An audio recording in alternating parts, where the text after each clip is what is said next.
Hai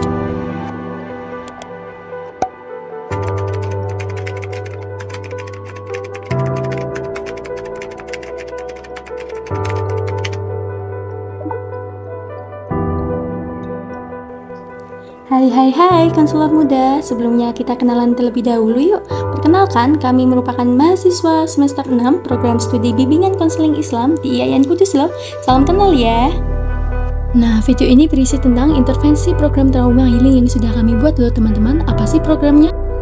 Program trauma healing yang kami gunakan menggunakan metode talk terapi pada konseli, di mana konseli merupakan sebuah korban trauma perselingkuhan ayah kandungnya sendiri loh sobat.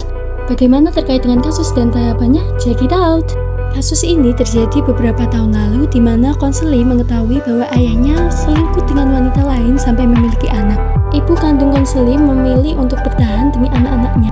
Karena kasus ini juga, konseli harus berhenti sekolah selama 1 tahun dan menyebabkan munculnya trauma pada diri konseli. Nah, untuk tahapannya sendiri, yang pertama yaitu tentang pengumpulan informasi konseli. Yuk kita simak video intervensinya. Dalam tahapan yang pertama ini, konselor menggali informasi mengenai diri konselinya menggunakan via WhatsApp atau chat, karena konseli itu sendiri merupakan teman dari konselor kami. Seperti yang teman-teman lihat, di dalam video ini merupakan reka adegan chat antara konselor dan konseli, karena kami berusaha untuk menjaga privasi konseli ya teman-teman. Tahapan yang kedua yaitu membangun hubungan antara konselor dengan konseli. Dalam video kali ini merupakan layanan konseling yang akan dilakukan oleh konselor terhadap konseli. Konselor menggunakan keterampilan attending dalam membuka proses layanan konseling kali ini. Selain itu, keterampilan attending juga digunakan konselor untuk membentuk hubungan yang baik, dan nantinya konseli akan lebih terbuka untuk menceritakan masalahnya terhadap konselor.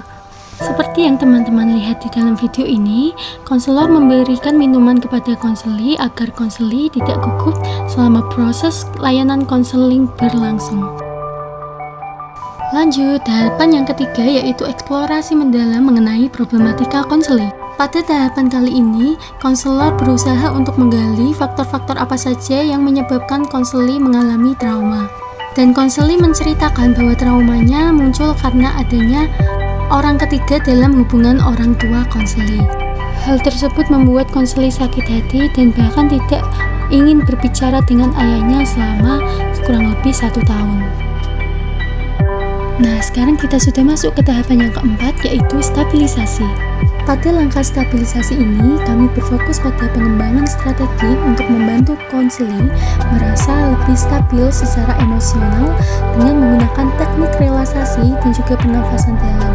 Selain itu, konselor juga perlu menciptakan lingkungan yang aman dan terpercaya sehingga konseli mampu melakukan penilaian terhadap dirinya sendiri.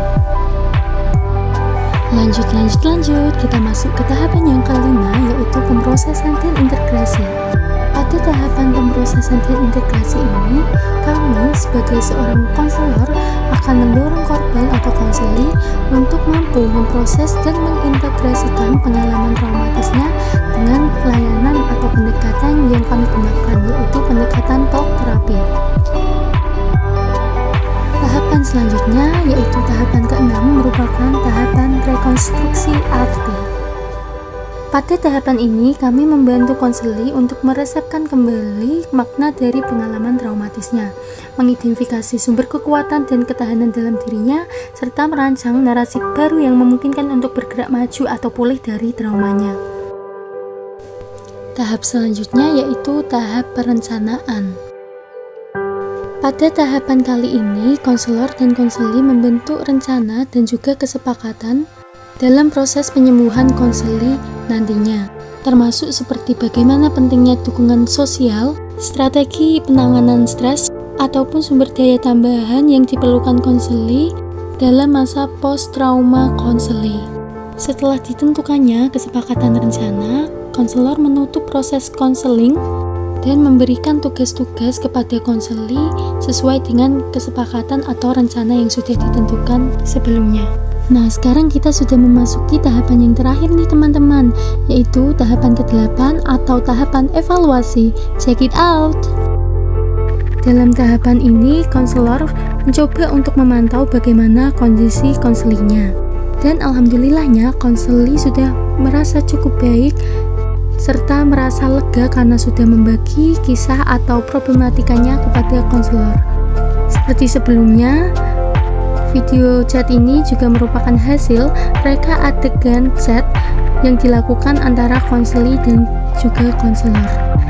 Seperti yang saya bilang sebelumnya, bahwa kami berusaha semaksimal mungkin untuk menjaga identitas konseli dan mentaati asas-asas kerahasiaan antara konseli dan juga konselor. Kami tidak bisa mempublish karena alasan tersebut ya teman-teman, mohon dimaklumi. Karena konseli sudah merasa cukup, jadi kami tidak melakukan layanan selanjutnya. Nah, berdasarkan video konseling trauma healing ini, apa sih kesimpulan yang bisa kita ambil?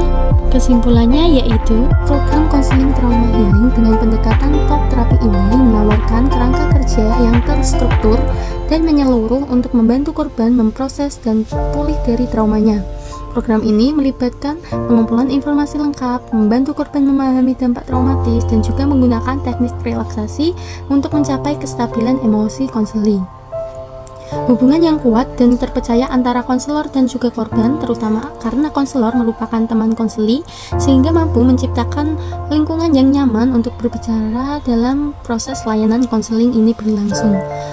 Talk terapi dalam program ini juga mendukung penyembuhan emosional serta membantu ketahanan dan meningkatkan kualitas hidup korban.